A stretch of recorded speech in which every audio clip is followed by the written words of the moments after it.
कांग्रेस के मुख्यालय से। और इससे पहले कि हम चर्चा करें, एक बहुत वायरल वीडियो है जिसका संज्ञान हम लोगों ने भी कल शाम को सोशल मीडिया और व्हाट्सएप वगैरह पर लिया।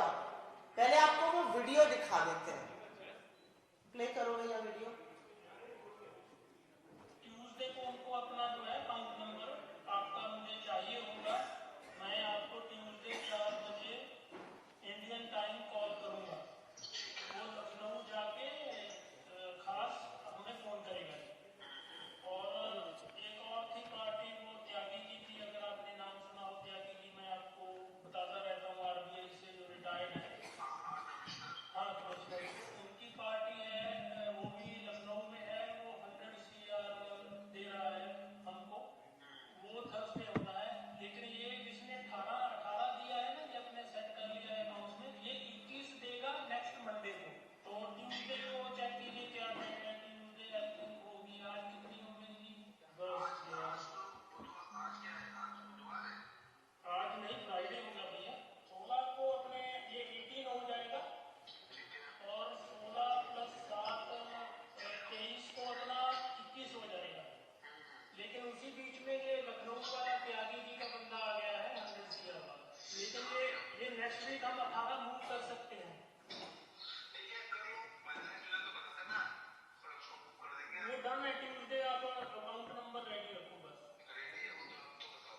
ठीक है जी, ठीक है। नहीं, मैं अभी आपको एक तो करूँगा कल फोन, जब आप पहुँच जाओगे वो आएगा आपको हरप्रीत गिल मिलने।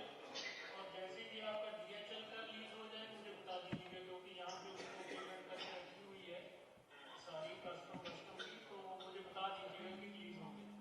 ठीक है भैया, चलिए ट्यूसडे भगवान ने सब अच्छा रहा तो ट्यूसडे इसको मूव करना। नहीं, ये तो जो राजस्थान पंजाब वाली पार्टी थी ना, 18 एक दिया, 21 एक देना है। नहीं, 18 तो आ गया है ना। बिल्कुल, वो बोला बैंक मैनेजर की ट्यूसडे वो मूव कर देगा, आप जहां भी बोलोगे। ये है 18। इसी बंदे ने 21 और देना है नेक्स्ट ट्यूसडे, जिसने 18 दिया। त्यागी जी का 100 वाला वो सेपरेट है, उसको भूल जाइए, वो मैं जब हो गया मैं बता दूंगा। ठीक है, ये 18 और 21 को रखिए अपने दिमाग में बस। वो जब 100 आ गया मैं बता दूंगा, मेरे पास 100 मिल गया होता लिक्विड। ओके गुरु जी, ठीक है। नमस्ते भैया, कैसे हो? हेलो, आ रही है आवाज? अच्छा, अभी ग्वालियर में हो या वापस नहीं आ गए? अच्छा जी।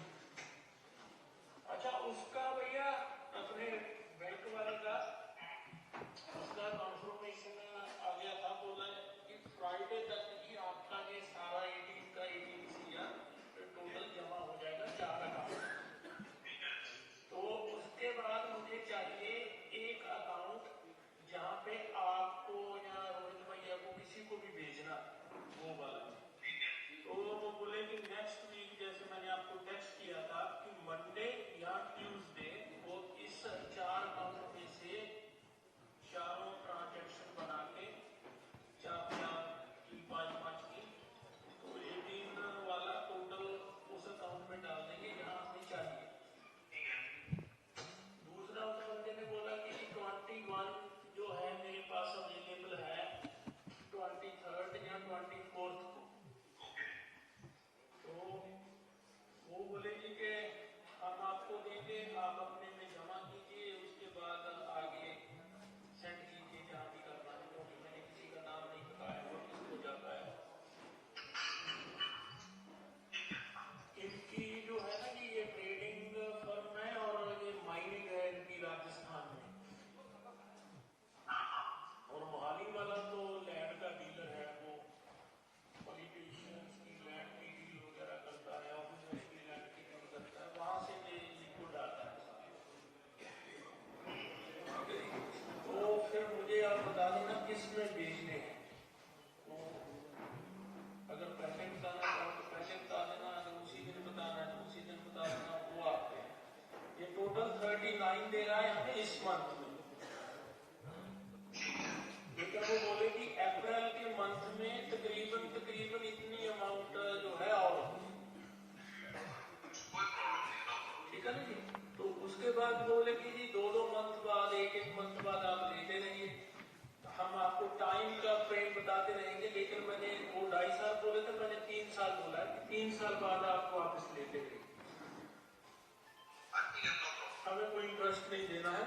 90% हमें उनको बैक कर देना है। ठीक है जी, तो मुझे आप पता करके रुको, यहाँ की लाइट ऑन कर दीजिए प्लीज। जिससे मनीटो को जाना है, जिस पर आप कॉन्ट्रैक्ट मनीटो से कर सकें, अपने आपके पास प्रूफ हो कि ये हमने इन्वेस्ट किया है ना, वो सेटअप कर लीजिए प्लीज। ओके,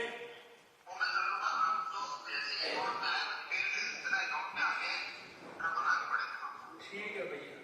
दूसरा, मैंने भाभी को उसका ट्रैकिंग भेजा था, जो पैकेज है वो दिल्ली एयरपोर्ट पे ना कर रहा है वेट। उन्होंने आई थिंक DHL के पास आपका नंबर है, आपको किया भी होगा फोन, वो बोले कि आंसर नहीं किया किसी ने।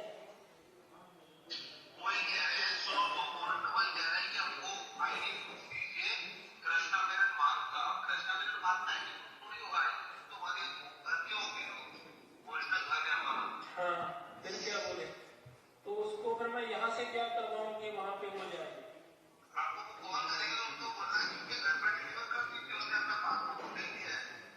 हाँ जी, हाँ जी। नहीं, आपके किसी बंदे का आधार कार्ड पे नहीं है वो आपके पे?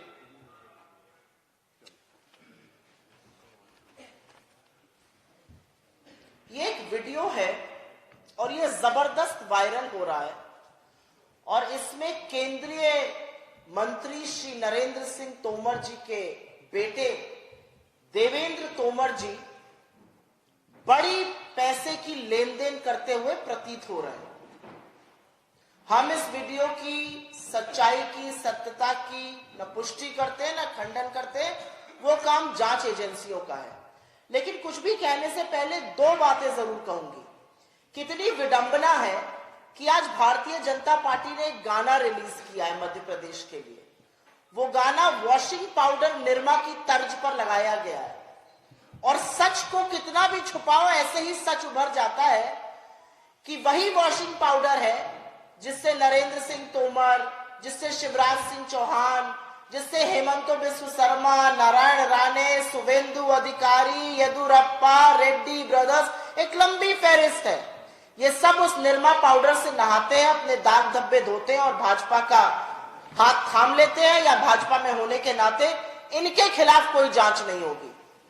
तो कितनी बड़ी विडंबना है कि जब आप आज इतना बड़ा खुलासा हो रहा है, तो निरमा वॉशिंग पाउडर पर एक ऐड बनाया है। 50% कमीशन की शिवराज सिंह जी की सरकार की सच्चाई स्वतः निकल आई है। खैर, वापस इस वीडियो पर जाते हैं। इस वीडियो में ऐसा प्रतीत हो रहा है कि नरेंद्र सिंह तोमर के लड़के देवेंद्र तोमर बड़े पैसों की, सैकड़ों करोड़ों रुपए की, कहीं पर 100 करोड़ सुनाई दे रहा है, कहीं पर सुनाई दे रहा है 18 करोड़ आ गए हैं, 21 और आने हैं, इसकी लेन देन की चर्चा चल रही है। और ये कोई एक बिचौलिए हैं जिनके जरिए माइनिंग के कारोबारियों का, अगर आपने सुना हो तो बार बार खनन का नाम आ रहा है, माइनिंग के कारोबारियों से करोड़ों रुपए लेने के लिए मल्टीपल बैंक अकाउंट कहां कहां खोले जाए, कहां कहां हो, उसकी चर्चा लगातार सुनाई दे रही है। सनद रहे, बस याद रहे कि नरेंद्र सिंह तोमर जी इस्पात और खनन के मंत्री भी रह चुके हैं मोदी सरकार में, और ये डायरेक्ट पैसा लेने की बात खनन के, माइनिंग के कारोबारियों से हो रही है। इस वीडियो में रिटायर्ड RBI के कोई अधिकारी हैं, त्यागी जी, उनसे भी 100 करोड़ लेने की बात हो रही है। कोई हरप्रीत गिल और DHL नाम की फर्म के संचालक से भी पैसा लेने की बात हो रही है। और जैसा कि आपने सुना, देवेंद्र भैया को बार बार भैया और गुरुजी कहकर बिचौलिया संबोधित कर रहा है। रोहित भैया के किसी शख्स को पैसा देने की बात हो रही है, और राजस्थान, पंजाब के कोई ट्रेडिंग फर्म है, कोई खनन के फर्म है, उनकी बातें चल रही है। इस वीडियो में एक पार्सल की भी बात हुई, और बड़ा इंटरेस्टिंग है ये। इसमें कहा गया भाभी जी, अब वो भाभी जी नरेंद्र सिंह तोमर जी की पत्नी की चर्चा चल रही है या देवेंद्र तोमर जी की पत्नी की चर्चा चल रही है, मैं नहीं जानती, लेकिन एक भाभी जी जो कि तोमर ही खानदान से संबंध रखती हैं, संभवतः उनकी पत्नी है, उनके नाम एक पार्सल पहुंचाने की बात हो रही है। और बिचौलिया कह रहा है कि एड्रेस प्रूफ चाहिए कृष्ण मेनन मार्ग का, और देवेंद्र भैया कह रहे हैं एड्रेस प्रूफ तो जी हमारे घरों का है, कृष्ण मेनन मार्ग का नहीं है, पासपोर्ट है।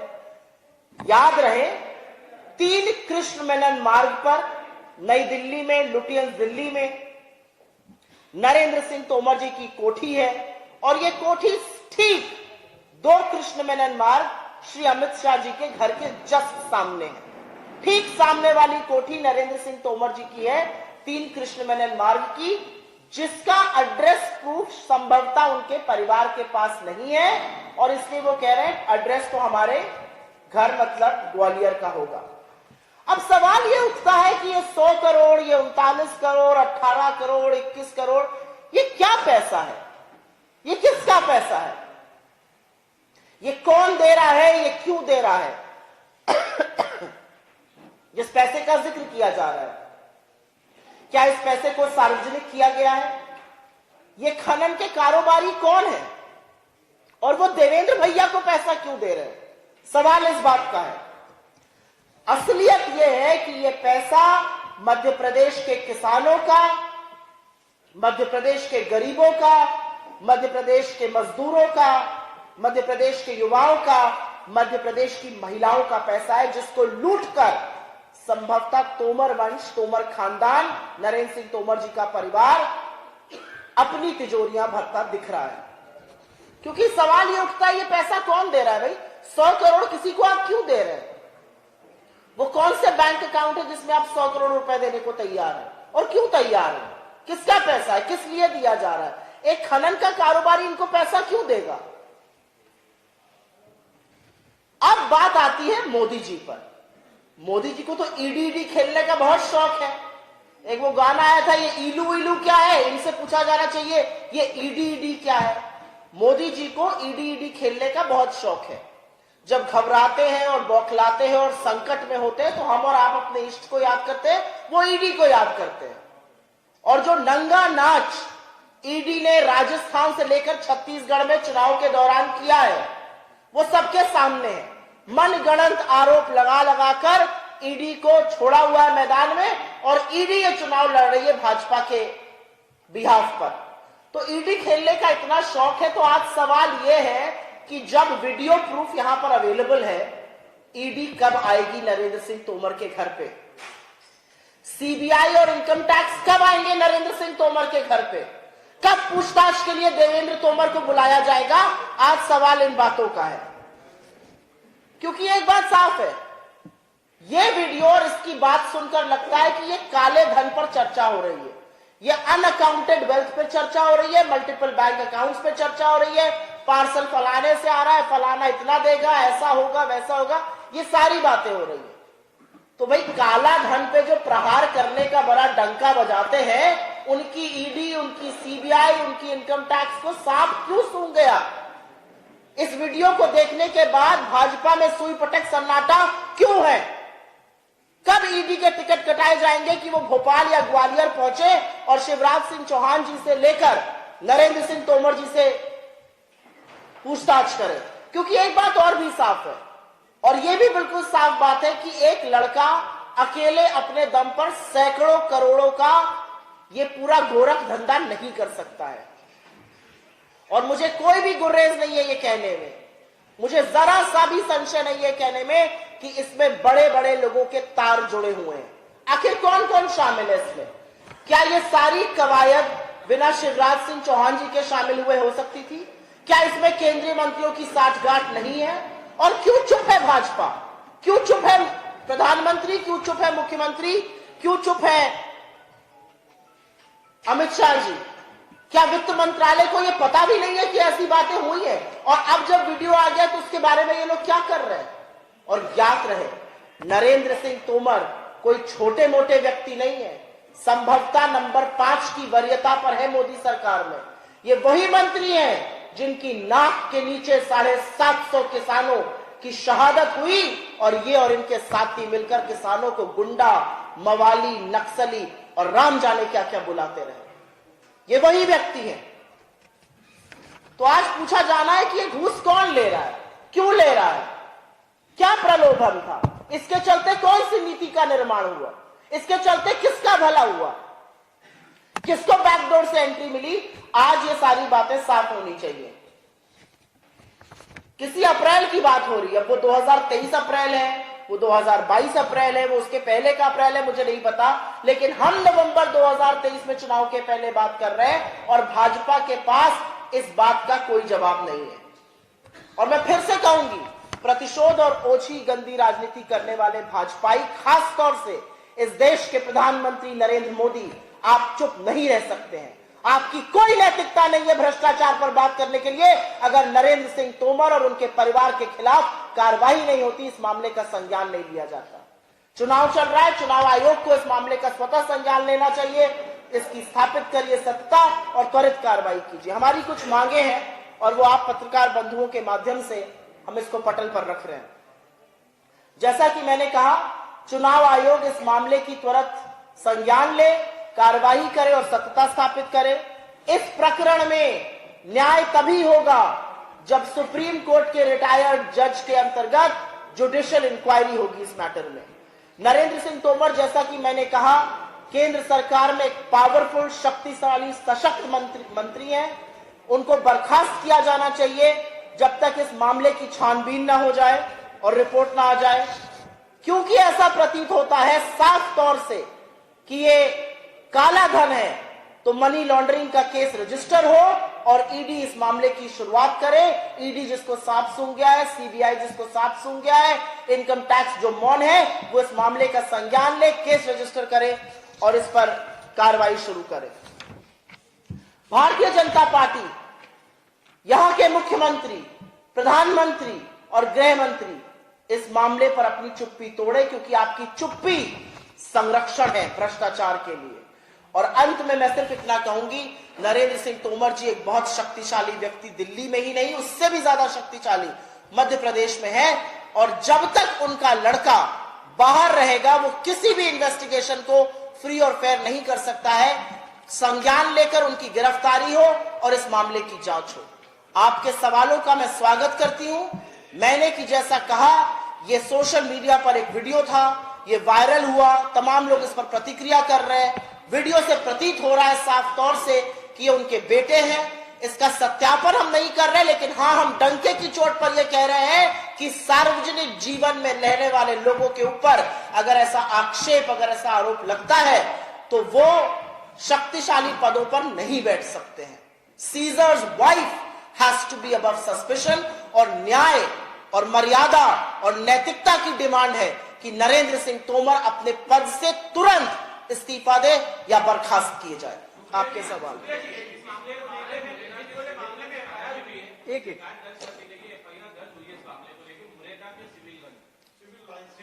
इस मामले पर हमने इलेक्शन कमीशन के सामने अपनी शिकायत दर्ज की है।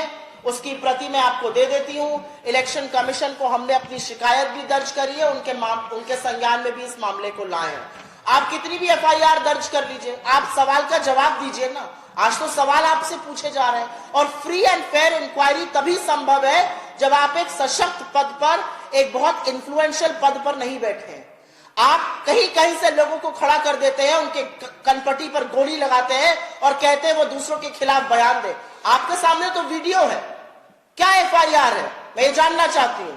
और क्या सार्वजनिक जीवन में रहने वाले लोग एक एफआईआर के पीछे छुपेंगे?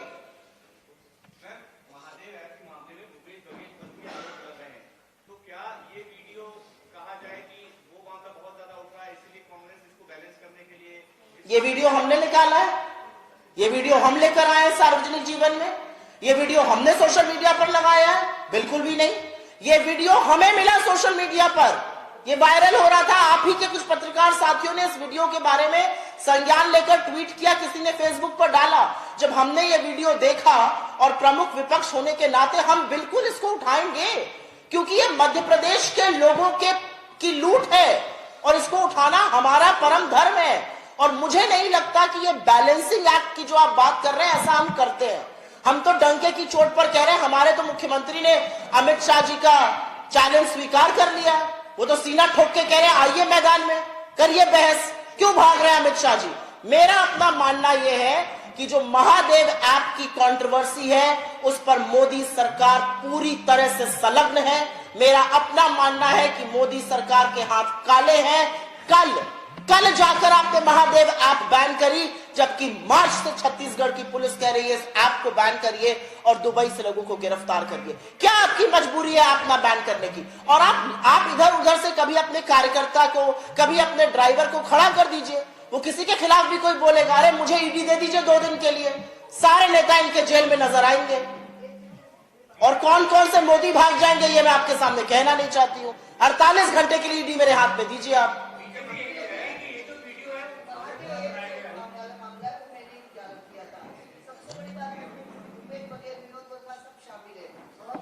आपके पास साक्ष्य है जो आप ये कह रही हैं? तो आप साक्ष्य कोर्ट में दीजिएगा, आप साक्ष्य कोर्ट में दीजिएगा।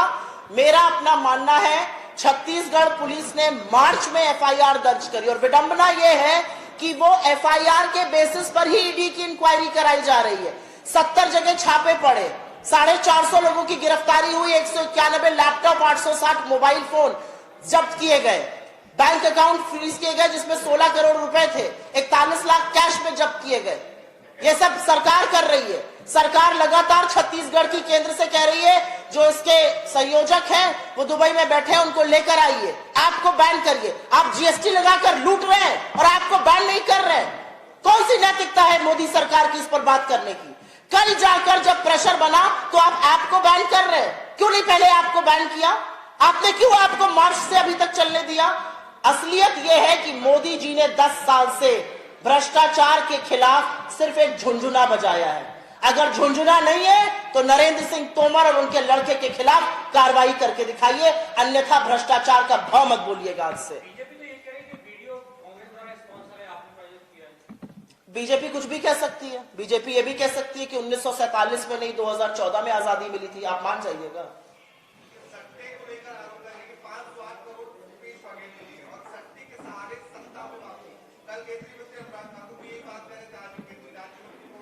अनुराग ठाकुर जी जिनका आपने नाम लिया है वो व्यक्ति हैं जिन्होंने हंसकर कुछ ऐसा कह दिया था कि दिल्ली में दंगे हो गए थे। तो उनकी दलील देकर मैंने अमूमन पत्रकारों से कहा मुझसे सवाल ना पूछा करें, क्योंकि अगला सवाल मेरा ये होता है कि जो मंच से देश के डैश को गोली मारो डैश को करते हैं वो तो अपने पद पर ही नहीं बने रहने चाहिए, उनको इस बातों का क्या इल्म है?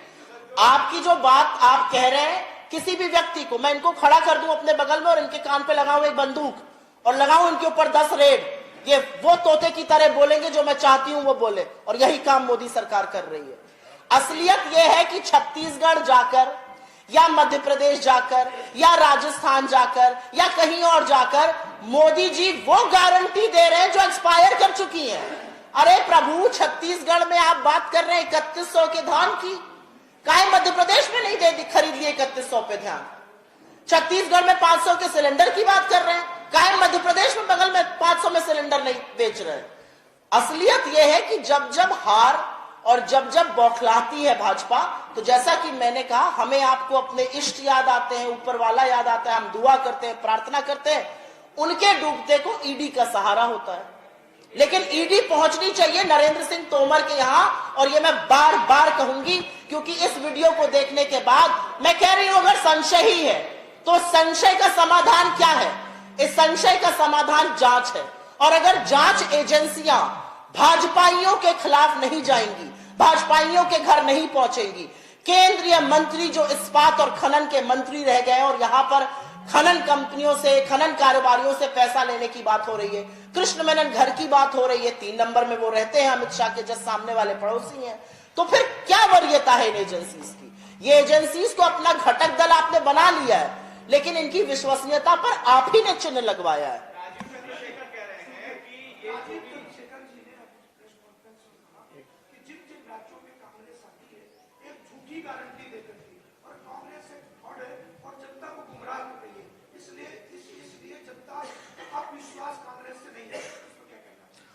राजीव चंद्रशेखर जी के अनर्गल बयानों से हम सब परिचित हैं और राजीव चंद्रशेखर जी पहले इस बात का जवाब दें कि ये जो एप्पल से नोटिफिकेशन आया था और जहां पर वो मिनिस्टर ऑफ स्टेट हैं आईटी में, उसके बारे में क्या कर रहे हैं, उसके बारे में झूठ बोलना कब बंद करेंगे, उसकी तफ्तीश कब कराएंगे? आपने जो बात बोली कांग्रेस की गारंटी की, हिमाचल में चुनाव लड़ रहे थे और एक ही बात कह रहे थे, सरकार बनेगी और ओल्ड पेंशन स्कीम लागू करेंगे। पहली कैबिनेट मीटिंग में डिसीजन लिया और लागू करी। छत्तीसगढ़ में सबसे ज्यादा धान पर खरीद होती है, बेरोजगारी भत्ता मिलता है, गोबर खरीदा जाता है, जो अब भाजपा के लोग भी बात कर रहे हैं और अपने मैनिफेस्टो में डाल रहे हैं। राजस्थान में 25 लाख का जो हेल्थ योजना है वो विश्व में एक मिसाल है, और हमारी सरकार 2024 में दिल्ली में बनेगी और हर भारतीय को हम उसका फायदा पहुंचाएंगे। 500 रुपए में सिलेंडर राजस्थान में बिक रहा है। कर्नाटक में सरकार बनी, 5 बड़ी हमारी योजनाएं थी, गृह ज्योति, गृह लक्ष्मी, युवा निधि, सब की सब हमने पहली कैबिनेट मीटिंग में अप्रूव करी। और आपकी जानकारी के लिए बता दूं, आज 5 योजनाएं क्रियान्वित हैं, लागू हैं, हो चुकी हैं। आप जिन गारंटियों की बात कर रहे हैं वो कंफ्यूज हो गए मोदी जी की गारंटी के साथ। मोदी जी की गारंटी थी अच्छे दिन आएंगे, एक ले लीजिए माइक्रोस्कोप और ढूंढिए अच्छे दिनों को। मोदी जी की गारंटी थी 15 लाख रुपए आएंगे, 2 करोड़ सालाना रोजगार बनेंगे, रुपए और डॉलर का दाम एक हो जाएगा, 83 के पार हो गया है, पेट्रोल और डीजल 40 पे बिकेगा। इन सब गारंटीज, इन सब जुमलों में मुझे लगता है उनके मंत्री कंफ्यूज हो गए। जिनकी गारंटी और वारंटी दोनों एक्सपायर कर चुके हैं वो हम पर क्या आरोप लगाएंगे?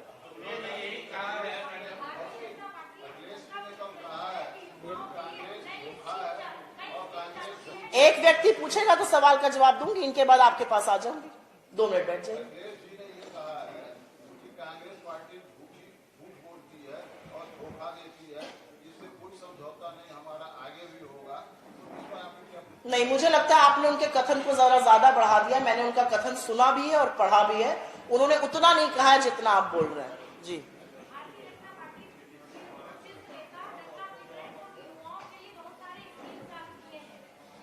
कहां पर?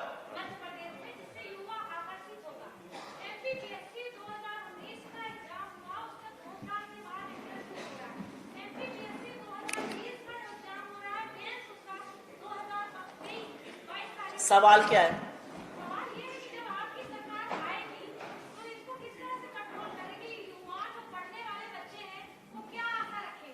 बहुत अच्छा सवाल है आपका। मैं खुश हूं कि किसी ने तो युवाओं पर, किसी ने तो जॉब्स पर, किसी ने तो परीक्षाओं पर सवाल पूछा। 18 साल का शासन है, और 18 साल जब आप शासन में रहते हैं और आप चुनावों में जाते हैं तो आप अपना रिपोर्ट कार्ड दिखाते हैं और उस पर वोट मांगते हैं।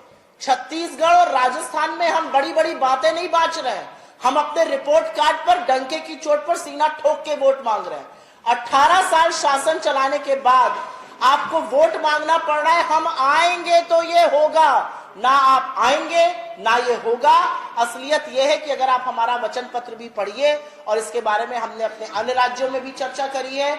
हम बेरोजगार लोगों के लिए कुछ आर्थिक सहायता की बात कर रहे हैं और एक जॉब्स कैलेंडर की बात कर रहे हैं कि जॉब्स कैलेंडर परीक्षा के नोटिफिकेशन से नियुक्ति पत्र तक कुछ पड़ाव होते हैं, और अगर उनमें से कोई भी पड़ाव टूटता है, मान लीजिए पेपर लीक हो जाता है, तो कानूनी रूप से एक प्रावधान होना चाहिए कि कितनी जल्दी सेकंड सेट, कितनी जल्दी वो हो सके, जिससे एक निश्चित समय में परीक्षा से लेकर नियुक्ति हो। वो युवाओं के लिए बहुत बड़ा भरोसा है।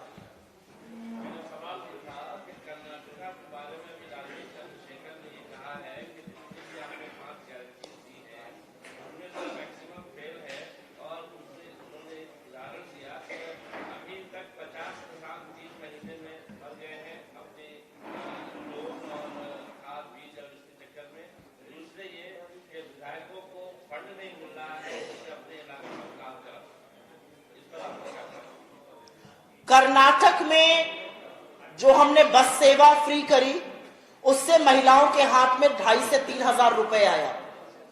वो खैरात नहीं है, वो महंगाई से रिलीफ है, वो महंगाई से राहत है, जो 10 सरकारों में एक में भाजपा ने नहीं करी। कर्नाटक में हमने अगर युवा निधि की या बिजली की बात करी, उससे परिवारों में बचत हुई। कर्नाटक में हमने बोला हम गरीबों को 5 किलो प्रति व्यक्ति अनाज देंगे, चावल देंगे। मोदी सरकार ने छल रचा और हमसे कहा हमारे पास चावल नहीं है, जबकि छत्तीसगढ़ में उन्होंने कहा था हम 86 मेट्रिक टन धान खरीदेंगे, चावल खरीदेंगे, और खरीदा सिर्फ 61 मेट्रिक टन। ये उनका दोगलापन है, ये उनकी दोहरा मापदंड है। हमारी जो जो योजनाएं हैं उससे लोगों को फायदा हो रहा है, और आने वाले चुनावों में सपाट होने वाली है भाजपा लोकसभा में कर्नाटका में। तो ये जो सारे लोग बोल रहे हैं, ये लोकसभा का चुनाव लड़ने जब कर्नाटका में जाएंगे तो इनको जनता अपने आप सबक सिखाएगी, क्योंकि जनता के लिए काम करना हमारा परम दायित्व है। हम फिर से कहेंगे, नरेंद्र सिंह तोमर, देवेंद्र तोमर, उनके लड़के की ये बातचीत वीडियो पर है, इसका संज्ञान लेकर एजेंसीज को, इसका संज्ञान लेके ईडी को, सीबीआई को, इनकम टैक्स को कार्रवाई करनी चाहिए, करनी पड़ेगी।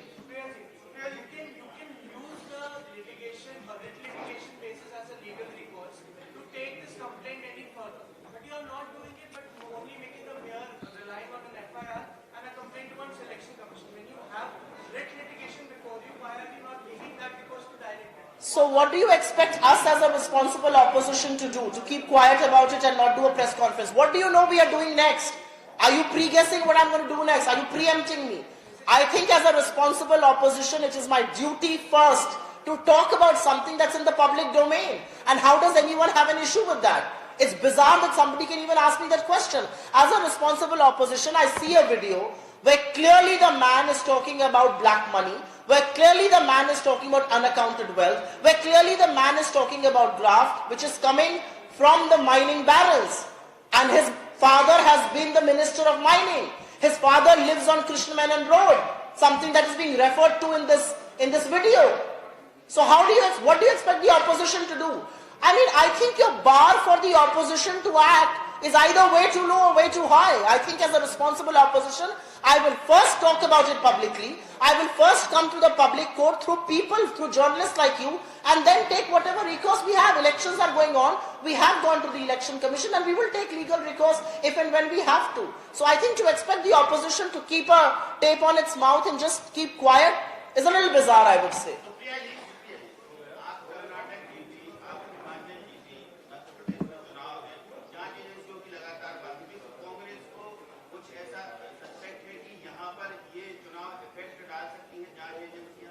क्या किस कहां पर?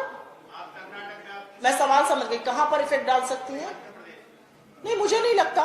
मुझे लगता है कि जहां जहां भाजपा खतरे में होती है वहां पे उभरना चाहती है तो जांच एजेंसी भेजती है। यहां पर भाजपा को मैदान लग रहा है कि बिल्कुल उनका खत्म है, इसलिए यहां जांच एजेंसी नहीं आएगी।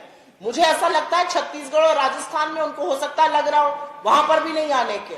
मेरा अपना मानना है कि मोदी जी ने जांच एजेंसियों को अपना सबसे प्रबल घटक दल बना दिया है, इसीलिए जांच एजेंसियों की विश्वसनीयता आज खत्म है। और अगर जांच एजेंसियों के लोग ये बातें सुन रहे हैं और जरूर सुन रहे होंगे, तो आपकी भी प्रामाणिकता, आपकी भी विश्वसनीयता, आपकी भी क्रेडिबिलिटी इस बात पर निर्भर करती है कि आप इतने बड़े मामले में संज्ञान लेकर क्या करते हैं।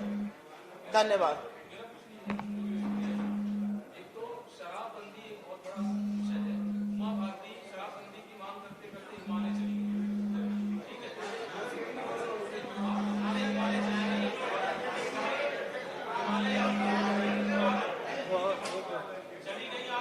सवाल क्या है? मेरा सवाल ये है कि कांग्रेस पार्टी का शराबबंदी को लेकर क्या स्टैंड रहेगा?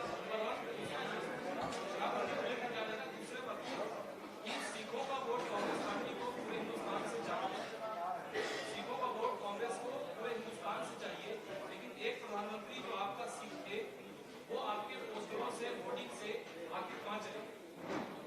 आपका सवाल जो है वो मुझे थोड़ा सा बेतुका लगा। अगर आप बुरा ना माने तो मैं ये कहना चाहूंगी, मुझे लगता है हमें सिर्फ सिखों का वोट नहीं चाहिए, हमें हर उस हिंदुस्तानी का वोट चाहिए। और हर हिंदुस्तानी हमें वोट देगा जो इस देश में, इस देश की अखंडता में, इस देश की एकता में, इस देश के भविष्य में यकीन रखता है। और तभी हम चुनाव जीत रहे हैं और आगे भी जीतते हुए दिखाई देंगे, चाहे मध्य प्रदेश हो, छत्तीसगढ़ हो, राजस्थान हो, तेलंगाना हो या मिजोरम हो। तो ये बात कहना कि हमें एक वर्ग का वोट चाहिए बिल्कुल गलत है। आज युवा बीजेपी से नाराज है, आज किसान बीजेपी से नाराज है, महिलाओं को छला है, तो हर वर्ग हमारे साथ खड़ा है। हमें किसी एक का नहीं, सबका आशीर्वाद चाहिए और जनता अपने वोट के माध्यम से वो आशीर्वाद जरूर देगी। कांग्रेस पार्टी ने अपना घोषणा पत्र जारी कर दिया है, बीजेपी ने अपना घोषणा पत्र जारी नहीं किया है। आप बताइए कि आपके घोषणा पत्र का बीजेपी के घोषणा पत्र दबाव है, क्या चिंतन मनन करके घोषणा पत्र जारी करेगी? आपके क्या विचार है? मेरा अपना मानना है, शांति शांति शांति, प्लीज शांति। मेरा अपना मानना है कि हमने घोषणा पत्र नहीं, हमने वचन पत्र जारी किया है और हम वो पूरा करके दिखाएंगे जो वादे हमने किए हैं।